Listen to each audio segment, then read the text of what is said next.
Being on camera gives me a lot of anxiety, and especially like giving a speech in front of people. But when the media is interviewing me and the camera is looking me in the eye and I can see myself reflected in that lens, it gives me this sort of roller coaster. So there's three things I definitely want to share with you guys about how to deal with that if you're like me and you're an introvert and then you're put into a position where you have to be a fake extrovert.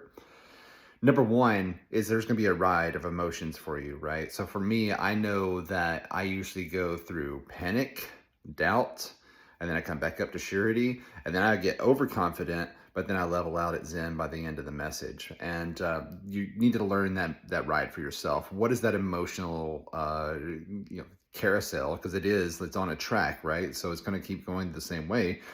Learn that about yourself and then learn how to use that in future interviews. Every time you're on camera, know that this is the time when I hit this emotion and this is how I'm going to counteract that. So being more aware of yourself. The second one is that you always want to put yeses in there rather than nos.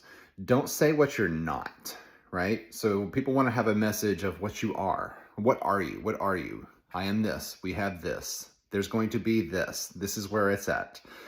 And people don't want to hear, well, we're not this, we're not going to have that. That's a very confusing message for people. And you're going to have a drop off of people who actually follow through on that journey of following you through the task that you want them to, which brings me to the third one. You want to have a call to action for people to do. And not every interviewer, or if you're interviewing yourself, or if you're going to make a message, make sure that you're putting something in there that tells people where to go, when to follow you. I did 8 interviews this past week, and only 2 of those interviewers asked me how people can follow me.